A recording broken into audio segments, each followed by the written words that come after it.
Magandang umaga mga karudis. Andito tayo ngayon sa Clark, dito sa palaro ngayon dito ng Go for Gold. Ngayon ang kasama ko is one of the most bemedaled cyclist here sa Pilipinas na walang iba kundi si Coach Joselito Santos, at siya po ay personal coach ni Sir Alex Villan. Coach Gado, ano ba ang masasabi mo sa cycling ngayon, at ano bang mabibigay mong tip sa mga bagong siklista? Una sa lahat, salamat sa Diyos at na-interview mo ako, binigyan mo ako ng magandang pagkakataon.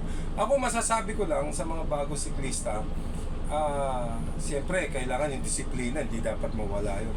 Saka hindi lang sa mga cyclist, pati sa mga sponsor nila, kailangan kasi natin suportahan din yung mga bagong cyclist. Hindi kasi mag-e-excel yan kapag hindi natin nasuportahan kung insa-insaya lang. Tapos ayun nga, bukod sa disiplina, kailangan tune up race.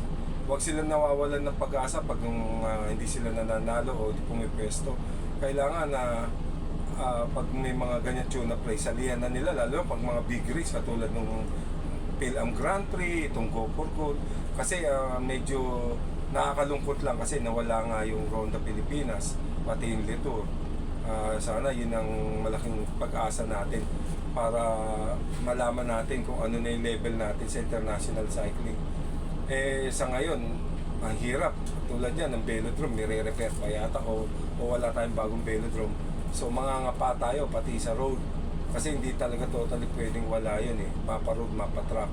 Kailangan may track training or interval training. So ganun, masasabi ko para shortcut, no? Sa YouTube may mga training program. Yan, tama yan. Proven na yun. Tsaka mag-subscribe din kayo sa YouTube channel ko. Yun, may mga training program dun. Actual, makikita nyo ano ibig sabihin ng mga zone. Andun lahat yun.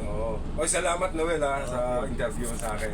Ayan. Actually si Coach Gado, dati ko sumasama sa kanila. Nung nasa MOA pa ako, napakarami kong natutuhan dyan ngayon. Naging effective naman at hanggang ngayon ginagawa ko pa rin yun.